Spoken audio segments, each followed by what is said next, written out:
यह वीडियो केवल 24 घंटे तक रहेगा, शाम 6 बजे से लेकर अगले दिन 5:50 तक। इस वीडियो को ध्यानपूर्वक पूरा देखें और अपना नोट्स बनाएं।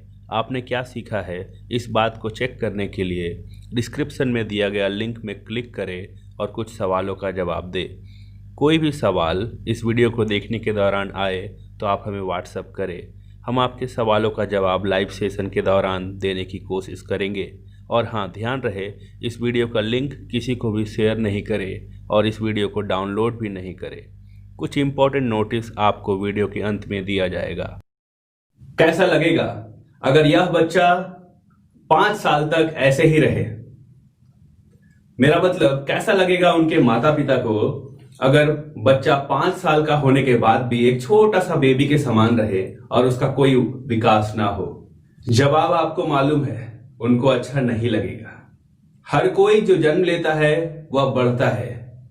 हम लोग भी, हर कोई जिन्होंने प्रभु यीशु मसीह को ग्रहण किया है, उस दिन से परमेश्वर के संतान हैं। हम आत्मिक रूप से जन्मे हुए बच्चे हैं। हम में से कुछ लोग अभी 1 साल पहले जन्मे होंगे तो कुछ लोग 5 साल पहले जन्मे होंगे। क्या आपने कभी अपने आप से यह सवाल पूछा है, मेरा अब तक कितना आत्मिक उन्नति हुआ है? चलिए तब मैं आपको सोचने के लिए मजबूर करता हूं। मैं जो भी सवाल आपको पूछूंगा, आप कुछ देर शांत रहकर उसके बारे में सोचना। मेरा ऐसा करने का मकसद यह है कि आप कुछ देर शांत रहकर अपने जीवन को परख सके कि हम कहां तक पहुंचे हैं और हमें कहां तक आगे बढ़ना है। परमेश्वर के साथ हमारा रिश्ता कैसा है? क्या हम परमेश्वर के साथ बातचीत करते हैं? जब परमेश्वर हमसे बोलता है तो क्या हम समझ पाते हैं कि परमेश्वर हमसे क्या कहना चाहता है? जब हम बाइबल पढ़ते हैं तो क्या हम समझ पाते हैं कि परमेश्वर का वचन हमसे क्या कहना चाहता है? क्या हम स्थानीय कलीसिया में एक्टिवली जुड़े हुए हैं और हमारे द्वारा कलीसिया का उन्नति हो रहा है? क्या हम दूसरों को माफ कर पाते हैं या फिर हमारे पास एक लंबा लिस्ट है जिन्हें हमने माफ अब तक नहीं किया है? क्या हम दान और दशवांश अनुग्रह सहित देते हैं? क्या हम परमेश्वर का प्रेम के बारे और अपना जीवन में जो गवाही हुआ है, जो बात परमेश्वर ने किया है, उसे हम दूसरों को बताते हैं? जो लोग प्रभु यीशु मसीह को ग्रहण नहीं किए हैं, वे मरने पर नरक जाएंगे। क्या हम आत्मा बचाने के लिए दूसरों को सुसमाचार सुनाते हैं? क्या हमारे मन में बोझ है? क्या हमें मालूम है कि परमेश्वर ने हमें कौन कौन सा आत्मिक वरदान दिया है? क्या हम उन आत्मिक वरदानों का इस्तेमाल करते हैं? क्या हमारे अंदर नम्रता, हम्बलनेस है? ऐसे ऐसे कई सवाल है जो हमें सोचने पर मजबूर कर देता है कि हम कहां तक पहुंचे हैं। हमें अपने आप को जांचना चाहिए। हम सब लोग चाहते हैं कि आत्मिक रूप से बढ़े, लेकिन नहीं जानते कि आत्मिक रूप से कैसे बढ़े। ऐसा क्या करें जिससे हमारा आत्मिक विकास हो? तो चलिए आज हम बात करेंगे इसी बहुत जरूरी टॉपिक पर। आप प्रार्थना पूर्वक ध्यान से इन सब बातों को सुनना और अपने आप को जांचना। आज पवित्र आत्मा आपसे बात करेगा।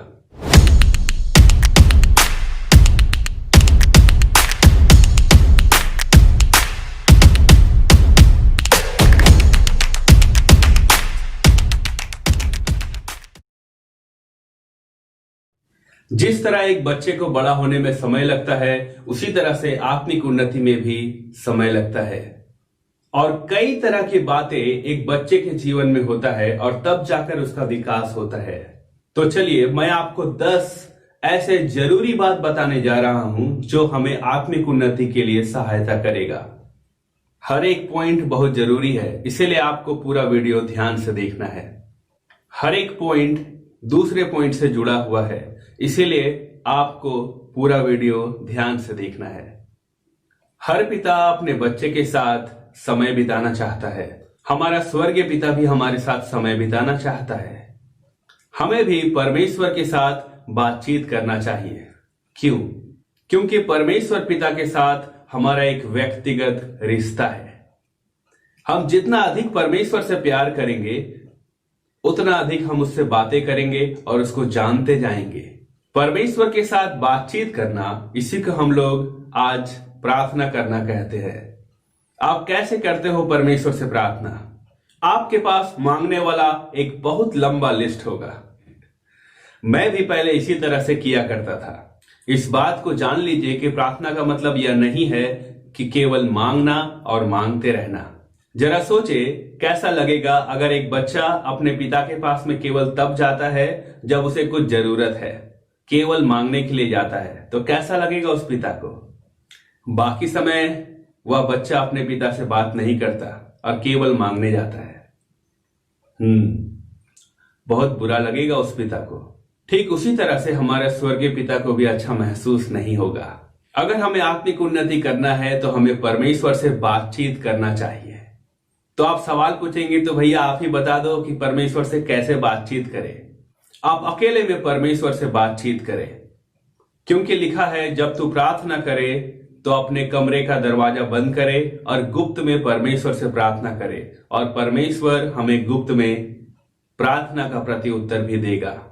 आप अपना मुंह खोलकर शब्दों को बोलकर प्रार्थना कर सकते हैं या अपने मन में प्रार्थना कर सकते हैं, परमेश्वर सुनता है।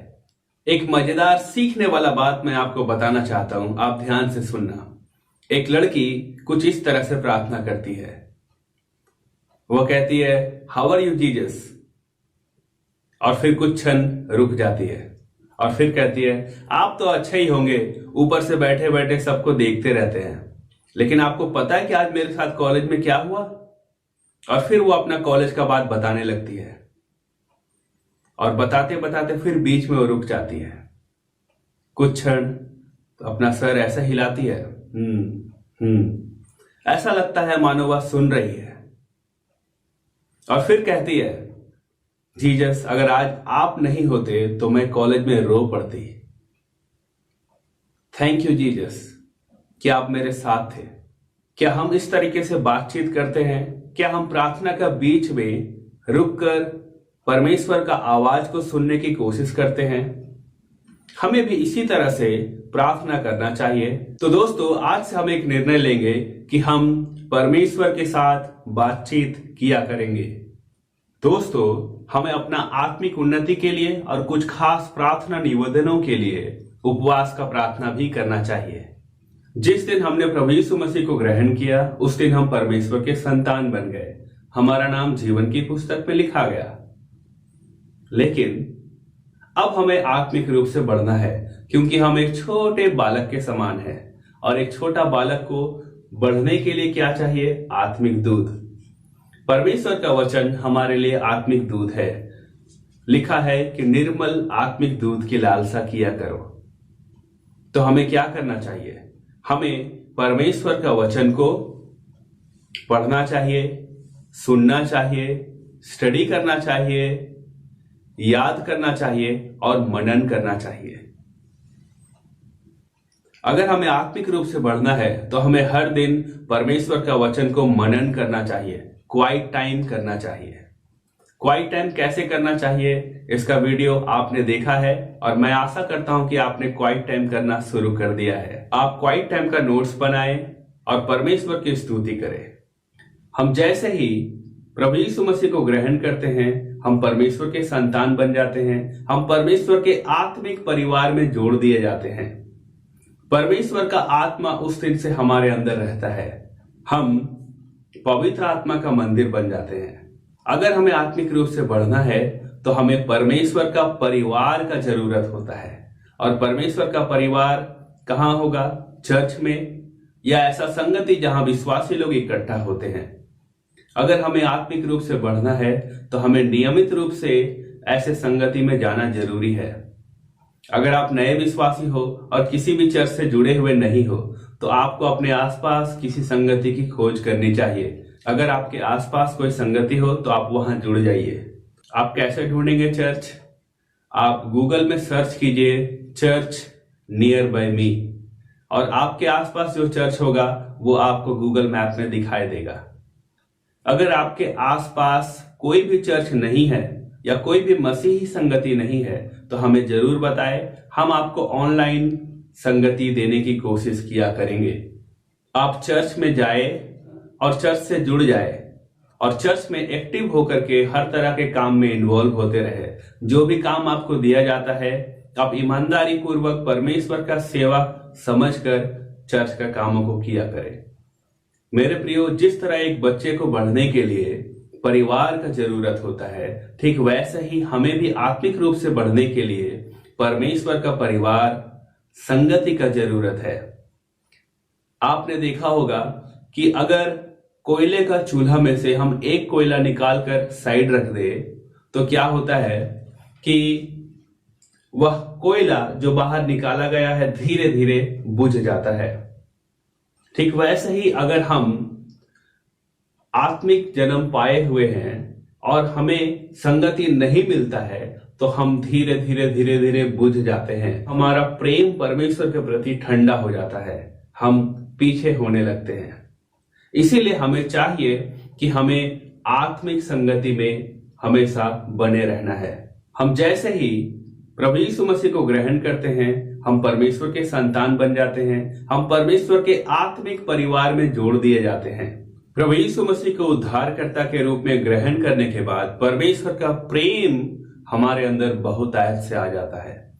हम परमेश्वर से प्यार करते हैं, साथ ही साथ परमेश्वर का प्यार हमें मजबूर करता है कि हम दूसरों को भी प्यार कर सके। परमेश्वर का वचन में लिखा है, अपने पड़ोसी से अपने समान प्रेम कर। तो जो प्रेम परमेश्वर ने हमें दिया है उसी का परिणाम स्वरूप हम दूसरों को भी प्यार करने योग्य हो पाते हैं। अगर हमने अब तक किसी को माफ नहीं किया है तो मेरे प्रियो, हमें जाकर उन्हें माफ करना चाहिए या परमेश्वर के सामने हमें कहना चाहिए कि प्रभु जी, जिन्होंने चोट पहुंचाया है मुझे, मैं उन्हें माफ करता हूं क्योंकि आपने भी मेरे अपराधों को माफ किया है। अगर आपने किसी से अब तक माफी नहीं मांगा है तो आप उनसे माफी मांग सकते हैं ताकि जो रिश्ता है वो फिर से जुड़ जाए। अगर कोई जरूरतमंद है तो आप उनका मदद कर सकते हैं कि हम उन भले कामों के लिए सृजे गए हैं जिन्हें परमेश्वर ने हमारे करने के लिए पहले से ठहराया है।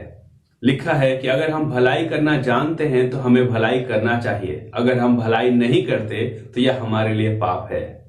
जिस नाप से हम अपने लिए नापते हैं हमारे लिए भी उसी नाप से नापा जाएगा। इसीलिए हमें दूसरों से प्यार वैसा ही करना चाहिए जैसा हम अपने आप से प्यार करते हैं।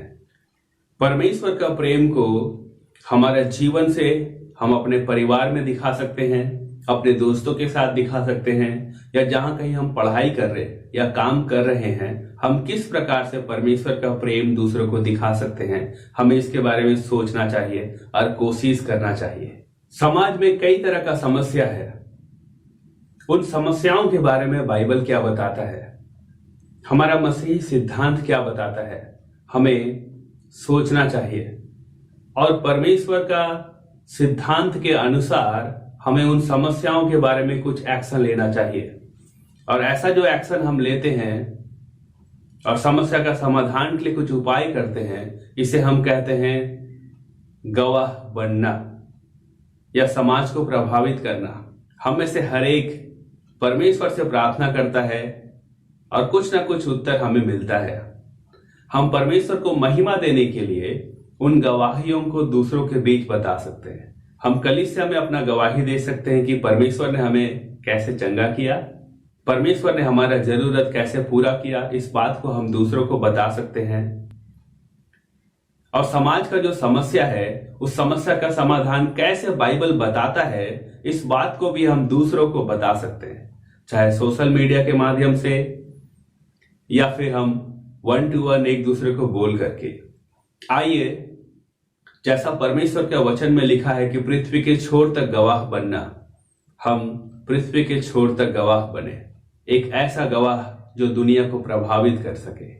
परमेश्वर ने अपने अनुग्रह से हमें बचाया, हमारा नाम जीवन की पुस्तक में लिखा है, हमें उद्धार दिया है, तो हमारे अंदर भी आत्मा बचाने का बोझ आना चाहिए। क्योंकि लिखा है, परमेश्वर ने जगत से ऐसा प्रेम रखा कि उसने अपना इकलौता पुत्र दे दिया ताकि जो कोई उस पर विश्वास करे वह नाश ना हो परंतु अनंत जीवन पाए। हमें भी चाहिए कि हम परमेश्वर का इस प्रेम के बारे दूसरों को भी बताएं, आत्मा बचाने के लिए बोझ रखें, सुसमाचार प्रचार करें। हमें व्यक्तिगत रूप से अपने फ्रेंड्स को यीशु मसीह के बारे में बताना चाहिए, क्योंकि लिखा है यीशु मसीह को जानना अनंत जीवन है।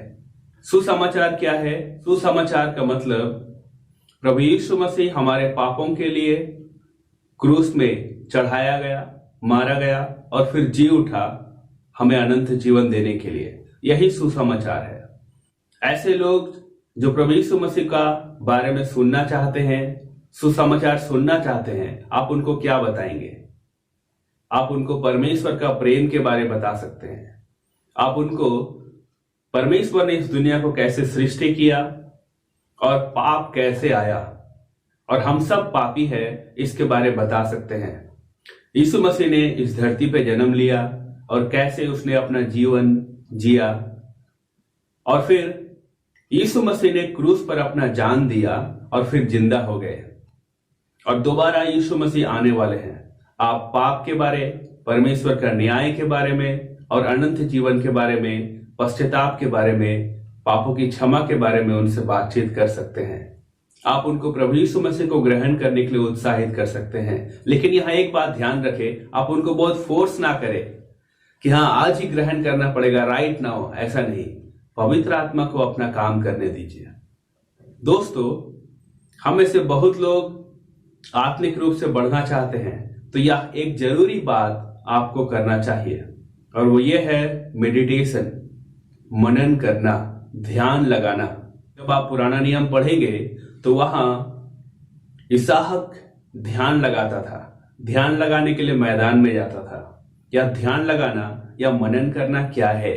सप्ताह में एक बार या महीना में एक बार अपना एक ऐसा समय निकालना चाहिए कि हम अकेले में परमेश्वर के साथ थोड़ा समय बिता सके। अगर आपको मौका मिले तो आप कोई प्राकृतिक नेचुरल प्लेस में जाकर के वहां पर अकेले में समय बिता सकते हैं। आप सृष्टि को देखते हुए पेड़ पौधे, पहाड़, नदी, बादलों को या तारों को देखते हुए परमेश्वर की महिमा कर सकते हैं। आप पत्ते को निहारते हुए देख सकते हैं कि इससे परमेश्वर हमें क्या सिखाना चाहता है। आप अपने जीवन को इस प्रकार से जांच सकते हैं कि पिछले महीने जो बातें मैंने सीखा था, सुना था, क्या उसके अनुसार से मेरा जीवन चल रहा है? ऐसा सवाल करते हुए अपने आप को जांच सकते हैं कि हम कहां तक पहुंचे हैं, हमारा जीवन कैसा चल रहा है। अगर कुछ ऐसी बातें हैं जो मैं सोचता था कि सही है और उसके अनुसार चल रहा था, लेकिन अब पवित्र आत्मा ने यह बताया है कि यह गलत है, तो उसे हमें अनलर्निंग करना होगा। मतलब सीखा हुआ बात को छोड़कर अब एक नया बात जो हमने सीखा है उसके अनुसार चलना चाहिए। इसे हम लोग कहते हैं क्वाइट डे। जैसा गाय खाने के बाद में चुपचाप बैठकर अपना मुंह को हिलाते रहता है, उसे कहते हैं पागुर करना। अगर गाय ऐसा ना करे तो जो खाना वह खाया है वो पचेगा नहीं और उसका स्वास्थ्य गड़बड़ हो जाएगा।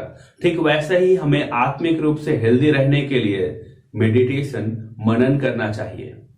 जो कुछ भी हमने सुना है, सीखा है परमेश्वर का वचन, अब उसके बाद हम उस वचन के प्रकाश में अपने आप को जांचना या सोचना चाहिए कि मेरा जीवन कैसा चल रहा है। ऐसा करने के लिए आप कोई नेचुरल प्लेस में जा सकते हैं या सप्ताह में एक बार समय निकाल सकते हैं और अपना जीवन के बारे में अकेले बैठे सोच सकते हैं। बहुत से मसीही लोग विश्वास में बढ़ना तो चाहते हैं, लेकिन उन्हें नहीं पता कि बाइबल के अलावा भी कुछ पढ़ा जाता है। मेरे प्रियो, अगर हमें आत्मिक रूप से बढ़ना है तो परमेश्वर का वचन के अलावा कुछ मसीही किताब भी हमें पढ़ना चाहिए। आप कहेंगे नहीं नहीं, मैं तो केवल बाइबल पढ़ूंगा। तो मेरे प्रियो, पौलुस भी अन्य किताबों को पढ़ा करता था और वो दूसरों का धर्म के बारे में भी जानता था। अगर हम आत्मिक रूप से बढ़ना चाहते हैं तो हमें भी चाहिए कि हम अन्य मसीही किताबों को भी पढ़ें। ऐसे किताब जो हमारा बेसिक क्रिश्चियन डॉक्ट्रिन के अनुसार पाया जाता है, उन्हीं किताब को आप पढ़ा कीजिए। तो ऐसा कौन कौन सा किताब हमें पढ़ना चाहिए, मैं इस वीडियो के अंत में आपको कुछ सजेस्ट करूंगा। आप उन किताबों को खरीद कर आप पढ़ सकते हो। केवल मसीही किताब को नहीं पढ़ना चाहिए, साथ ही साथ हमें दूसरे और अन्य किताबों को भी पढ़ना चाहिए। हमें डेली अखबार को पढ़ना चाहिए। दोस्तों, हमें बाइबल भी पढ़ना है और न्यूज़पेपर भी पढ़ना चाहिए। बाइबल हमें इस बात का ज्ञान देता है कि परमेश्वर कैसा है और वह इस दुनिया को जब देखता है तो कैसे देखता है, और अखबार इस बात को बताता है कि दुनिया में क्या बीत रहा है, दुनिया का समस्या के बारे में बताता है, और बाइबल में उस समस्या का समाधान है। अब न्यूज़पेपर और बाइबल दोनों पढ़ना चाहिए ताकि हमारा ज्ञान और बढ़ता जाए और हम परमेश्वर का दृष्टिकोण से इस दुनिया को देखने के योग्य हो सके। हमें किस डायरेक्शन में जाना है, किस डायरेक्शन में नहीं जाना है, ये करना चाहिए या नहीं करना चाहिए, कई तरह का सवाल हमारे मन में आता है और हम कंफ्यूज हो जाते हैं। ऐसे सिचुएशन में हमें कोई सीनियर चाहिए, कोई ऐसा व्यक्ति जो हमसे आत्मिक रूप से अधिक बढ़ा हुआ हो, जो हमें गाइड कर सके। इसे हम कहते हैं मेंटरिंग। मेंटरिंग एक संबंध है जिसमें मेंटर अपने मेंटी को परमेश्वर द्वारा दिया गया रिसोर्सेस के अनुसार गाइड करता है, संभालता है, आगे बढ़ाता है। एक मेंटर अपने मेंटी का व्यक्तित्व विकास, उसका कार्य का क्षमता और उसका विश्वास को और अधिक बढ़ाता है। क्या आपका कोई ऐसा मेंटर है? अगर आपका अब तक कोई ऐसा मेंटर नहीं है तो आप प्रार्थना करें और परमेश्वर आपको ऐसा मेंटर देगा जिसके साथ आप विश्वास में आगे बढ़ सके। मेंटरिंग बाइबल पर आधारित है। पौलुस ने तीमुथियुस और तीतुस को मेंटरिंग किया। ठीक वैसे ही हमें भी कोई ना कोई ऐसा मेंटर चाहिए जो हमें विश्वास में और अधिक बढ़ने में सहायता करे। जब आपका आत्मिक उन्नति हो जाए और आप उस लेवल पे पहुंच जाए जहां आप थोड़ा स्थिर हो जाए, तो तब आप दूसरों को भी मेंटरिंग करना शुरुआत कीजिए ताकि जो लोग प्रभु में नए हैं उनको आप गाइड कर सके। आप एक दूसरे का निर्माण कीजिए। परमेश्वर ने हमें इसीलिए बुलाया है। दोस्तों, क्या आपको पता है जिस दिन हम प्रभु यीशु मसीह को ग्रहण करते हैं उस दिन परमेश्वर हमें पवित्र आत्मा का दान, आत्मिक वरदान देता है। यह आत्मिक वरदान हर एक विश्वासी को दिया जाता है, सबको अलग अलग तरह का। कई तरह का आत्मिक वरदान दिया जाता है जो आप यहां देख सकते हैं। क्या आपको अपना आत्मिक वरदान मालूम है? अगर नहीं मालूम है तो आप अपना आत्मिक वरदान जानने की कोशिश कीजिए कि परमेश्वर ने आपको कौन सा आत्मिक वरदान दिया है। अगर आप अपना डिजाइन को समझना चाहते हैं तो आप क्या कीजिए, आप अपना बचपन का क्लास 5, 6, 7 का आसपास का जीवन को देखिए कि आप बचपन में क्या करना पसंद करते थे और परमेश्वर कैसे आपको डिजाइन किया है। वहां से आप अपने आप को जानने समझने लगेंगे कि आपका व्यक्तित्व, पर्सनालिटी परमेश्वर ने कैसा बनाया है, किस बात के लिए परमेश्वर ने आपको बहुत बोझ दिया है। ऐसा कौन सा काम है जिसके लिए आपको बोलने का जरूरत नहीं पड़ता, आप अपने आप उस काम को कर लेते हैं। ऐसा क्या बात है जिसके लिए परमेश्वर आपका हृदय में बोझ देता है, आप उस बात को करने के लिए रोते हैं। आप थोड़ा समय निकालकर दूसरों से फीडबैक ले कि किस काम में आप बहुत अच्छे हैं। आप जानने की कोशिश करें कि परमेश्वर ने आपको कौन सा वरदान दिया है, और जो भी वरदान आपको परमेश्वर ने दिया है वह आपका उन्नति के लिए नहीं, लेकिन कलीसिया का, परमेश्वर का सेवकाई का उन्नति के लिए है और परमेश्वर का महिमा के लिए है। मेरे प्रियो, जो भी परमेश्वर ने आपको वरदान दिया है उसे इस्तेमाल करें, उसे अपने पास नहीं रखे, उसे जमीन में गाड़ के नहीं रखे, उसे इस्तेमाल करे, उसे चमकाए। उससे परमेश्वर की महिमा हो और परमेश्वर की राज्य की बढ़ोतरी हो, हमारी महिमा नहीं। तो आइए हम लोग सारे पॉइंट्स को दोहराते हैं। आत्मिक उन्नति के लिए किन किन बातों का हमारे जीवन में होना चाहिए?